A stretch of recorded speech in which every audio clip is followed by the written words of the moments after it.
Oi, meu nome é Maria Aparecida dos Santos, mas muita gente me chama só de Dona Cida.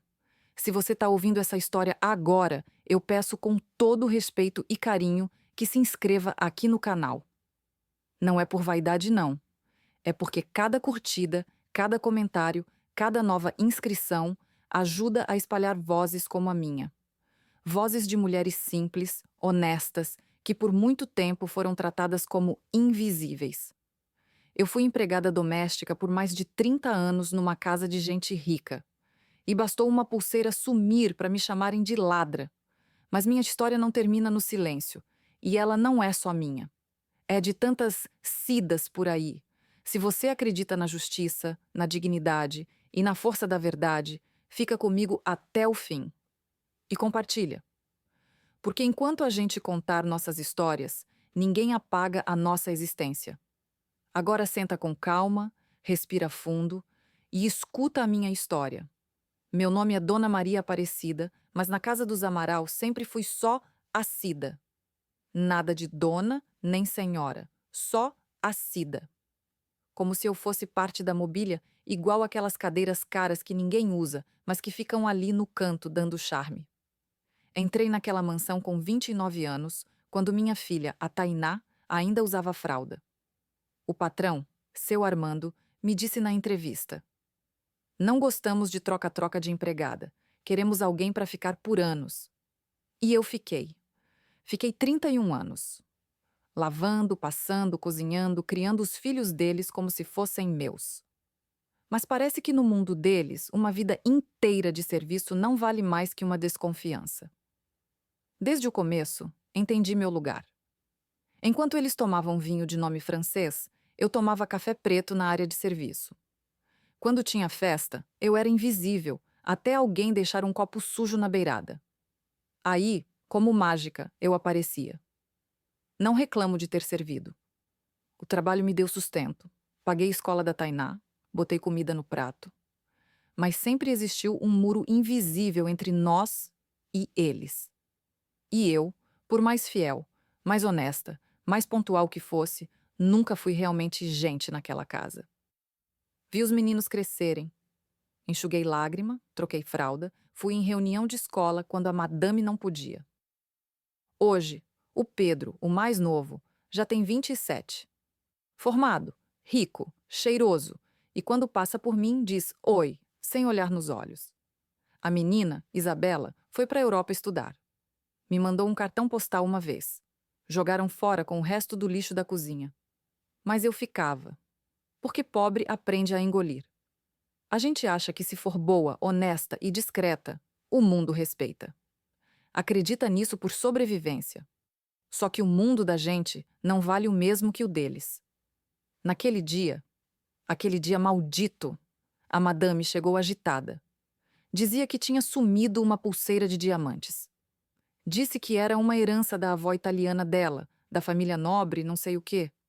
Estava desesperada, abrindo gaveta, revistando bolsa, revirando até a almofada. Eu olhei tudo aquilo sem dizer nada, porque sabia que ia sobrar para mim. E sobrou. Primeiro foi só o olhar atravessado do seu Armando. Depois, o silêncio da madame, que antes me chamava de quase da família. Até que no fim do dia, ela chamou: "Cida, fecha a porta da cozinha e vem aqui um instante." Eu entrei com as mãos molhadas, cheirando a detergente. Ela estava com o braço cruzado, o rosto seco, duro, como quando o patrão perdia dinheiro na bolsa. "Você sabe do que eu tô falando, né?" Eu só balancei a cabeça sem entender. A pulseira da minha avó sumiu. E só estavam você e o jardineiro hoje. Dona Clarice, a senhora sabe que eu nunca... Ela levantou a mão como quem manda calar. Doeu mais do que se tivesse gritado. "Ninguém tá te acusando. Só quero que você pense com carinho. Talvez você tenha visto. Talvez tenha mexido sem querer. Às vezes acontece." Ela dizia isso como quem quer parecer calma, mas a frieza nos olhos não mentia. Naquela noite não dormi. Fiquei virando na cama, sentindo o gosto amargo da humilhação. Liguei para Tainá, que mora em São Gonçalo agora. casada, mãe de 2. Mãe, eles estão te acusando de roubo? Não com essas palavras, minha filha, mas é como se fosse. No dia seguinte, me pediram para não ir. Disseram que, enquanto não resolvêssemos o mal-entendido, era melhor eu tirar uns dias. Que mal-entendido é esse que só pesa de um lado? Senti meu mundo desabar. 31 anos de serviço, e a confiança foi jogada fora em 30 segundos. Liguei de novo, ninguém atendeu. Depois uma mensagem. Cida, agradecemos por tudo, mas achamos melhor encerrar seu contrato. O depósito será feito. Não teve conversa, não teve defesa. Só um adeus seco, por mensagem. Fiquei sentada na cama, olhando o teto. Senti um vazio dentro que nem sei explicar. Parecia que tinham arrancado um pedaço de mim. Não só pelo emprego, mas pela forma, pela maneira fria com que fui descartada. A única coisa que fiz foi amar o que eu fazia. Talvez amar demais. Me doei tanto que esqueci que, no fundo, eles nunca me viram como igual. Nunca fui parte da família. Fui só a Cida. Aqui limpa, aqui serve, aqui cala. Mas algo em mim começou a mudar. Porque mesmo em pedaços comecei a entender. Eu ainda tinha voz. E merecia ser ouvida. Na semana seguinte, cada amanhecer era mais silencioso que o outro. Eu, que sempre acordava antes do sol, colocando o feijão no fogo e varrendo o quintal com o rádio baixinho, me vi sentada no sofá com as mãos no colo, sem saber o que fazer com elas. Minhas mãos. Essas mãos que cuidaram da casa deles por mais de 3 décadas, agora estavam vazias. Como se nada que eu tivesse feito valesse. Como se todo aquele tempo tivesse sido só vento. Não demorou e o assunto chegou à rua. O filho da vizinha me encontrou no mercadinho e soltou. Ô, dona Cida, estão falando que a senhora roubou coisa de rico aí, é verdade? Engoli seco, sorri de canto e fui embora sem responder. Mas cada vez que alguém me olhava, eu sentia o peso da dúvida nos olhos deles. A dúvida é pior que a acusação. Porque ela não grita, mas corrói. E até quem te conhece começa a se perguntar. E se for verdade? Tentei ocupar a cabeça. Passei a ajudar uma senhora da igreja, cuidar dos netinhos da minha vizinha. Mas aquilo não era o mesmo. Não era o que eu tinha feito com tanto afinco por anos. E o pior, sem explicação. Sem verdade. Um dia, recebi um envelope na minha caixa de correio. Achei que era conta atrasada, mas era um papel dobrado, manuscrito, sem nome. Dona Cida, desculpa por tudo. Eu sei que a senhora não roubou. Eu vi o que aconteceu. Senti um arrepio.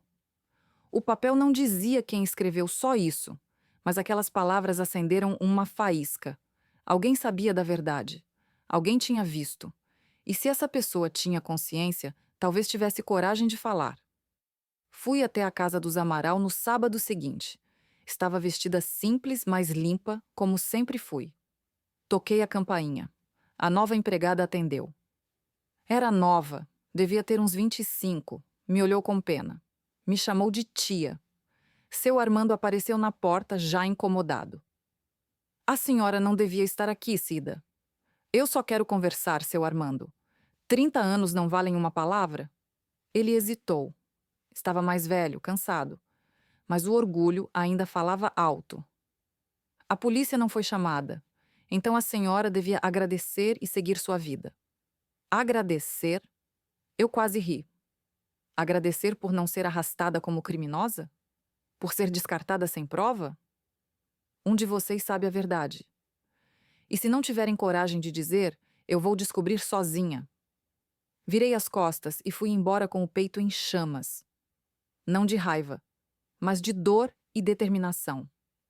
Eu sabia que não podia aceitar aquele destino. Tinha que lutar não só por mim, mas por todas as Cidas desse país, que são julgadas antes de serem ouvidas. Comecei a lembrar de tudo. Dos dias antes do sumiço, das pessoas que entravam e saíam. Uma semana antes, a Isabela tinha voltado da Europa para uma visita rápida. Ela e o irmão trouxeram amigos. Gente riquíssima, mas com ar de quem pisa nos outros para se sentir alto. Lembrei do garoto que andava com fone no ouvido e risada debochada. Vi ele esbarrando na sala, mexendo nas coisas. Lembrei de tê-lo encontrado na cozinha com um copo de uísque, abrindo a geladeira como se a casa fosse dele. Peguei um ônibus até um bairro de luxo onde dizem que ele mora. Me informei com a nova empregada que não sabia que não devia confiar em velhas com jeito de avó. Cheguei no condomínio e pedi na portaria. Disse que era a tia dele que estava preocupada. O segurança, um senhor cansado, me olhou e disse: "Ele saiu ontem. Tá morando fora agora. Levou as coisas dele no início do mês." "Tudo?" "Quase tudo. Só esqueceu uma mochila aqui. Tá no almoxarifado, mas só entra com autorização." Fui embora com aquilo na cabeça. Alguma coisa naquela mochila podia ter a resposta. Nos dias seguintes, tentei contato com a Isabela. Achei o Instagram dela, onde tudo era viagem, champanhe, sorriso de dente branco. Mandei uma mensagem. Esperei. Mandei outra. Até que ela respondeu. Seca. Cida. Sinto muito, mas não posso me envolver. Foi ali que eu desabei. De verdade, chorei no travesseiro como não chorava desde que enterrei minha mãe. Porque entendi naquele momento que a verdade não bastava para quem tem medo de perder o próprio conforto. Mas eu também entendi outra coisa, que eu tinha duas escolhas: me encolher no meu canto com a vergonha que não era minha, ou levantar com a dignidade que ninguém podia tirar. Foi aí que resolvi escrever. Minha neta, que tem celular bom, me ajudou a gravar um vídeo. Era só eu, sentada no sofá da minha casa, contando minha história. Não pedi dinheiro, não xinguei ninguém. Só contei com calma o que tinha vivido. Meu nome é Maria Aparecida. Trabalhei 31 anos na mesma casa e bastou uma pulseira sumir para eu ser tratada como bandida. Eu sei quem eu sou e quem me conhece também sabe. Ela postou o vídeo na internet. Em 3 dias, mais de 200.000 pessoas assistiram. O vídeo rodou como vento em dia de incêndio. Começaram a aparecer comentários. Muitos. Uns me chamando de guerreira, outros de mentirosa. Gente que dizia ter mãe, tia, avó que passou pela mesma coisa. Gente chorando comigo. E claro, alguns com o veneno que só a internet sabe dar. Mas pela primeira vez, minha voz foi ouvida fora das paredes da cozinha. Aquela história que era para ficar enterrada em silêncio virou semente. Recebi ligação de uma repórter de um jornal pequeno, perguntando se podia contar meu caso. Disse que sim, desde que me deixassem falar com minhas palavras. Dias depois, a matéria saiu. 30 anos de serviço, 30 segundos de desprezo. Tinha minha foto de avental e um trecho onde eu dizia: "Não quero voltar para a casa deles. Quero que me ouçam. Quero que saibam que eu existo." A notícia cresceu. Ganhou outros sites. Uma advogada de direitos trabalhistas entrou em contato. Queria me ajudar. Gratuito. Disse que o que fizeram comigo era abuso moral, dispensa discriminatória. Eu não sabia o que tudo isso significava, mas sabia que eu estava cansada de baixar a cabeça. Na semana seguinte, o inesperado aconteceu. Recebi uma ligação. Era Isabela. A voz dela estava trêmula. Pela primeira vez, não era arrogante nem distante. "Cida, eu vi tudo o que está acontecendo. Eu queria te pedir desculpa." "Desculpa pelo quê, minha filha?" "Pela covardia. Eu sabia que você não tinha culpa, mas fiquei quieta." "E agora resolveu falar?" "É que o Lucas, aquele amigo do Pedro, ele me mandou mensagem dizendo que ia devolver a pulseira. Disse que pegou por brincadeira, que ia devolver no dia seguinte e esqueceu. Mas depois que tudo virou uma confusão, ele ficou com medo. Senti minha garganta secar." "Ele confessou?" "Sim." Mandou uma foto da pulseira. "Tá com ele em Londres agora. Disse que vai enviar de volta." Eu fechei os olhos. Queria sentir alívio, mas só veio uma onda de tristeza funda. "E você só veio me contar agora, depois que o mundo inteiro ficou sabendo?" Do outro lado da linha, silêncio. "Você não falou por mim, Isabela." Você falou por você, para limpar sua consciência. Ela chorou, pediu perdão. E no fundo, eu sabia que aquele choro era verdadeiro. Mas também sabia que a dor que senti não ia embora com uma desculpa. A notícia se espalhou rápido. Agora era outro título. Homem admite roubo de pulseira e inocenta ex-funcionária acusada injustamente. O vídeo com meu depoimento bateu 1 milhão de visualizações. Fui chamada em programas de TV. Me ofereceram dinheiro para contar detalhes. Eu neguei os sensacionalistas. Aceitei só os que me deixaram contar do meu jeito. Sem exagero, sem grito, só verdade. Um dia, no mercado, uma moça me parou. Devia ter uns 30 anos, bem vestida. A senhora é a dona Cida, né? Sou sim. Minha mãe foi doméstica por 40 anos. Morreu sem nunca ser tratada com respeito. Obrigada por ser voz de tanta gente. Ela me abraçou ali mesmo, entre o arroz e o sabão em pó. Aquilo me quebrou. Mas de um jeito bonito. Porque naquele abraço, eu senti minha mãe, minha avó e todas as mulheres negras que passaram a vida inteira carregando a casa dos outros nas costas. Que viram seus filhos crescerem do lado de fora das janelas grandes. Que viveram no silêncio para não perder o sustento. Não era mais só por mim. Eu tinha virado símbolo sem querer. E isso tem peso, mas também tem força. A advogada seguiu com o processo. Os Amaral me ofereceram um acordo. Dinheiro. Muito mais do que eu ganhei a vida inteira. Mas eu não aceitei no começo. Disse que não queria dinheiro para esquecer o que me fizeram. Queria reconhecimento público. Queriam me enterrar no silêncio e eu escolhi gritar. Agora, eles que tivessem que ouvir. A imprensa pressionou. A internet não perdoou. 2 meses depois, recebi uma carta, escrita à mão, do seu Armando. Cida, nunca pensei que viveria para te pedir perdão. A verdade me rasgou como navalha. Fomos cruéis. Não tenho palavras para dizer o quanto lamento. Guardei a carta. Não para perdoar, mas para lembrar. Porque o perdão vem, mas não apaga.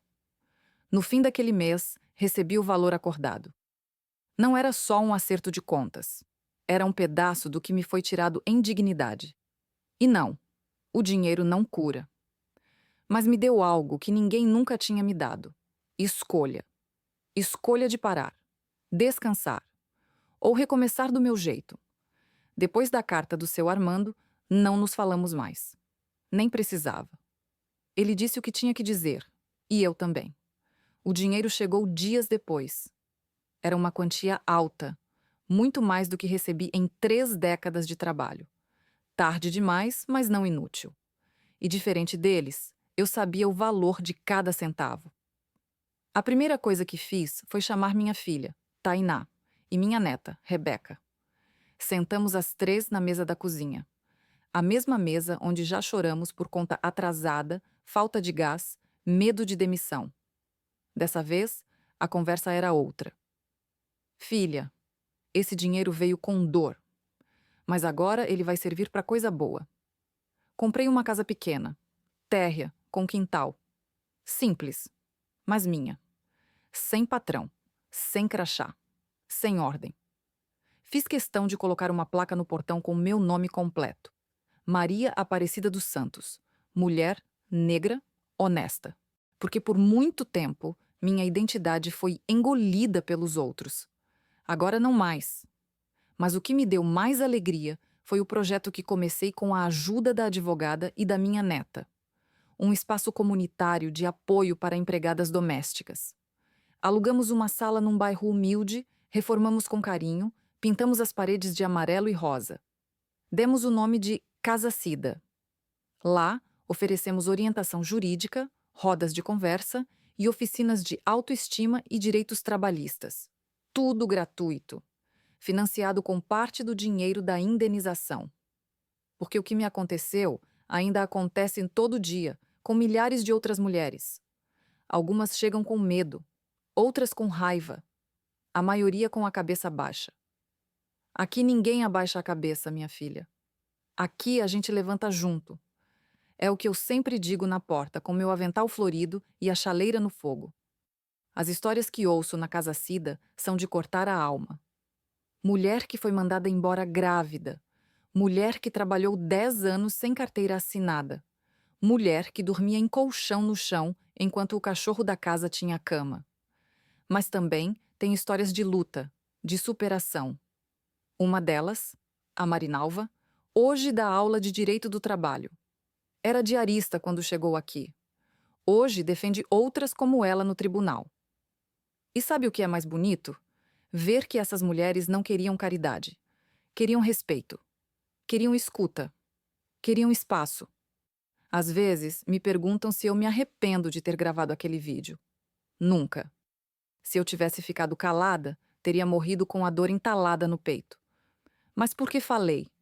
Porque mostrei meu rosto. Outras vozes se ergueram também. A imprensa ainda me procura. Já recusei entrevista de programa famoso. Não quero palco. Quero transformação. O único lugar onde aceitei falar de novo foi numa escola pública, onde minha neta estuda. Me chamaram para contar minha história numa roda com meninas negras de 14 e 15 anos. Entrei na sala tremendo, mas firme. E disse: por muito tempo, eu achei que o meu lugar era atrás, em silêncio. Mas hoje eu sei. Meu lugar é onde eu quiser estar. E o de vocês também. Algumas choraram. Outras me abraçaram. Uma delas me escreveu uma cartinha. Dona Cida, a senhora me fez acreditar que eu também posso vencer. Obrigada por existir. Guardei essa carta junto da outra. Aquela do seu Armando. Porque são dois lados da mesma moeda. A dor e a reparação. A opressão e a cura. Hoje, aos 60 anos, eu não limpo mais casa de rico. Mas continuo cuidando. Cuido de histórias, de feridas, de caminhos. E se me perguntarem se ainda dói, eu digo: dói sim. Mas agora a dor tem nome, tem sentido e tem luta. O tempo passa diferente depois que a gente entende quem é. Não que eu tenha virado celebridade, longe disso. Mas agora, quando vou ao mercado ou pego o ônibus, sempre tem alguém que me reconhece. Às vezes, é só um olhar. Outras vezes, uma palavra. Dona Cida. Obrigado. A maioria nem diz pelo quê. Mas eu entendo, porque minha história virou espelho. Um daqueles que mostram mais do que o reflexo. Mostram a estrutura. Mostram a ferida antiga desse país, onde mulher preta de avental é suspeita antes de ser ouvida. Recebo muitas cartas, bilhetes, vozes que antes estavam trancadas atrás de portas de serviço agora encontram coragem de falar. Uma moça me escreveu do interior de Minas. A senhora me fez perceber que eu não nasci para aceitar o pouco que me dão. Outro dia, um menino me parou na feira. Era neto de uma ex-colega minha de limpeza. Dona Cida, minha avó dizia que a senhora era a mais firme de todas. Quando ela morreu, eu prometi que ia estudar por ela. Agora estou na faculdade. A senhora me inspira, sabia? Fiquei com os olhos cheios. Porque naquele momento entendi que minha luta não foi em vão. Mas tem dia que ainda dói. Principalmente quando escuto que outra Cida foi humilhada, chamada de criada, obrigada a comer no quartinho, dormindo num colchonete no chão. Parece que o tempo passa para os ricos, mas para as pobres ele estaciona. Mas aí eu lembro. A gente é o tempo. A mudança acontece quando a gente fala, quando resiste, quando não aceita mais abaixar a cabeça. Eu nunca fui santa. Já errei, já chorei escondido, já senti raiva do mundo. Mas sempre fui digna. E isso ninguém mais tira de mim. A pulseira que sumiu? Chegou pelo correio, dias depois da confissão do tal Lucas. Uma caixa pequena, fria, com um bilhete idiota dizendo que foi um erro de juventude. Nem vale comentar. O que vale é que eu não aceitei calada. Na Casa Cida, pendurei a pulseira dentro de um quadro de vidro. Embaixo, escrevi com letras grandes: não foi por ela. Foi por mim. E por todas nós. Tem gente que pergunta se eu perdoei os Amaral. Eu digo: perdoar não é esquecer. é não deixar que o mal vire casa dentro da gente. Eu tirei eles de dentro de mim, mas deixei o que aprendi. Outro dia, fui convidada para uma audiência pública sobre trabalhadoras domésticas. Entrei no prédio da Assembleia com meu vestido florido e minha cabeça erguida. Alguns me olharam torto, outros com respeito. Peguei o microfone tremendo, mas falei. Meu nome é Maria Aparecida dos Santos. Trabalhei 31 anos numa casa de ricos. Fui tratada como família até o dia em que sumiu uma joia. A partir dali, virei suspeita. O que eu quero dizer é simples. Não queremos favores. Queremos respeito. Queremos justiça. Queremos existir. Aplausos vieram. Mas mais do que isso, vi olhos marejados. Vi esperança. Hoje, quando olho para minha neta Rebeca, com seus 13 anos, cheia de opinião, negra, linda, inteligente, eu penso. Ela vai caminhar por um chão que eu ajudei a varrer. Mas não com vassoura. Com verdade. E se algum dia perguntarem quem foi Maria Aparecida dos Santos, eu quero que digam assim. Foi mulher. Foi negra. Foi doméstica. Mas nunca foi submissa. Porque o mundo ainda precisa ouvir as nossas vozes. Porque enquanto tiver uma Cida sendo humilhada, eu estarei de pé. Mesmo cansada. Mesmo ferida. Mesmo com as mãos marcadas por sabão e tempo. Porque a dignidade não vem da riqueza. Ela vem da coragem de não se calar.